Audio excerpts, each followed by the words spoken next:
परियों के देश की सबसे बड़ी सल्तनत रोशनी और जादू से भरी हुई थी। उस सल्तनत की सबसे कीमती चीज एक हसीन शहजादी इजाबेला थी, जिसकी माँ बरसों पहले दुनिया से रुखसत हो चुकी थी। बाप ने अपनी बेटी को अपनी जान से बढ़कर पाला और उस पर अपनी पूरी तवज्जो और मोहब्बत निछावर की। वो इकलौती बेटी थी, इसलिए उसकी जिद ही कानून समझी जाती थी। इजाबेला के कमरे में दुनिया की हर कीमती और नायाब चीज मौजूद थी। उसके पास दुनिया भर के खजाने थे। दर्जनों खादमाएं और नौकरानियां हर वक्त उसकी खिदमत में मसरूफ रहती। कोई नरम रेशमी कपड़े संभाले खड़ी होती, कोई सुनहरी कंघी से बाल संवारती, कोई दूध और शहद के प्याले लिए हाजिर रहती। शहजादी जहां जाती, परों की तरह खादिम उसके गिर्द फैल जाते। वो जानती थी कि उसका हुस्न बेमिसाल है और उसकी जिद नाकाबिले शिकस्त। इसी गरूर ने और नाज ने उसे ये ऐलान करने पर मजबूर किया कि अगर वो शादी करेगी तो दुनिया की सबसे महंगी शादी होगी। जब बादशाह ने उससे नरमी से कहा कि बेटी, अब वक्त आ गया है कि तुम शादी करके अपनी जिंदगी का नया बाब शुरू करो, तो इजाबेला ने गरूर से जवाब दिया कि वो तभी शादी करेगी जब उसकी शर्तें पूरी की जाएंगी। बादशाह ने बेटी की जिद के सामने सर झुका दिया और कहा कि तुम्हारी शर्त क्या है। इजाबेला ने कहा कि उसकी शादी ऐसे महल में होगी जिसकी दीवारें हीरे और सोने से बनी हों। बादशाह ने हुक्म दिया और सल्तनत के कारीगर पहाड़ों से हीरे खोदने लगे। दरियाओं की तह से नायाब पत्थर निकाले गए। कई महीनों की मेहनत के बाद एक ऐसा महल तैयार हुआ जो रोशनी में जगमगा उठा।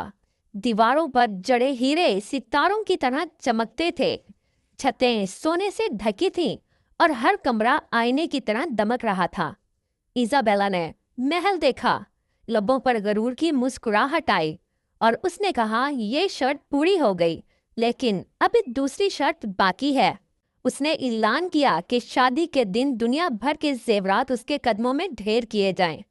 बादशाह ने कासदों को भेजा। बड़े बड़े काफले महल की तरफ आने लगे। समुद्रों की तह से नायाब मोती निकाले गए। पहाड़ों की गारों से याकूत और जमर्द निकाले गए। लाल, नीलम और हीरे ढेर हो गए। महल के हाल जेवरात से भर गए। इजाबेला ने एक नजर सब पे डाली और खुश होकर कहा कि ये शर्त भी पूरी हो गई है, लेकिन अभी तीसरी शर्त बाकी है। अब इजाबेला ने कहा कि उसे एक ऐसा तोहफा चाहिए जो नायाब हो, जो कभी ना मरे, जो हमेशा जिंदा रहे। कई शहजादे अपनी अपनी सल्तनत के सबसे कीमती खजाने लाए। कोई जादुई तलवार लाया, कोई सोने का परिंदा, कोई चांद की किरणों से भरा संदूक। मगर इजाबेला ने सबको रद्द कर दिया। उसका दिल किसी चीज पर ना आया। फिर एक दिन महल के दरवाजे पर एक आम सा लड़का आया। उसके कपड़े पुराने थे, जूते मिट्टी में भरे हुए। वो हाथ में एक छोटा सा रोशनी से जगमगाता फूल लिए खड़ा था। माफिजों ने उसे देखकर हंसी उड़ाई, मगर फूल किसी तरह इजाबेला तक पहुंच गया। जैसे ही वो फूल कमरे में आया, वहां एक अजीब सी रोशनी और खुशबू फैल गई। इजाबेला ने फूल को हाथों में लिया, मगर गरूर ने फौरन दिल पर कब्जा कर लिया। उसने गुस्से से कहा, यह भिखारी मेरे महल में कैसे आया? फौरन इसे निकालो यहाँ से। लड़के को बेइज्जत करके महल से निकाल दिया गया। वो खामोश रहा, बस मुस्कुराया और चला गया। इजाबेला ने ऐलान किया कि ये शर्त भी पूरी हो गई, लेकिन अब आखिरी शर्त बाकी है। चौथी शर्त सबसे मुश्किल थी। इजाबेला ने कहा कि शादी के दिन उसका दिल हंस पड़े, वरना शादी नहीं होगी। बादशाह ने दरबार में सब कुछ करके देख लिया। जोकर आए, जादूगर आए, नाच गाने हुए, करतब दिखाए गए, मगर इजाबेला के चेहरे पर मुस्कुराहट न आई। हर तरफ मायूसी फैल गई।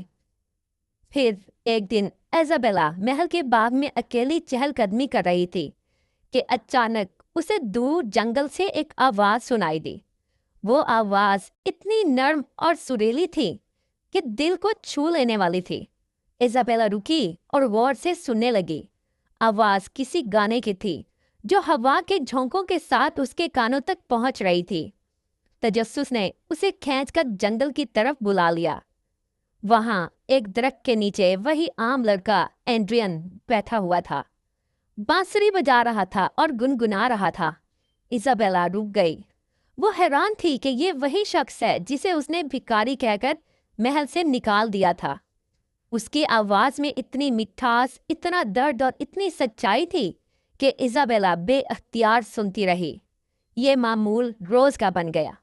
इजाबेला बाग में जाती और दूर से वही आवाज सुनती। कभी वो बांसुरी बजाता, कभी पुराना नगमा गुनगुनाता। आहिस्ता आहिस्ता इजाबेला का वरूद टूटने लगा। वो खुद को उस आवाज की कैदी पाने लगी। एक दिन जब एंड्रियन ने बांसुरी बजाई तो इजाबेला के होंठों पर पहली बार दिल से निकली हुई मुस्कुराहट आई। यही वो मुस्कुराहट थी जो उसकी आखिरी शर्त थी। उसका दिल बदल गया। वो जान गई कि असल खुशी जेवरात और महल में नहीं, बल्कि इस आवाज में है। जब बादशाह ने बेटी को बुलाया और कहा कि तुम्हारी सब शर्तें पूरी हो चुकी हैं, अब फैसला करो कि किससे शादी करोगी, तो इजाबेला ने आहिस्ता और मजबूत लहजे में कहा, मुझे कुछ नहीं चाहिए, ना जेवरात, ना महल, ना खजाने। मैं सिर्फ एंड्रियन से शादी करना चाहती हूँ। महल में खलबली मच गई। सब हैरान थे। कासिदों को भेजा गया मगर एंड्रियन कहीं ना मिला। इजाबेला की बेकरारी बढ़ती गई। दिन रात वो उसकी आवाज को याद करती। आखिरकार एक रात वो महल से अकेली निकल पड़ी। चांदनी रात थी, जंगल खामोश। इजाबेला ने कुछ दूर चलने के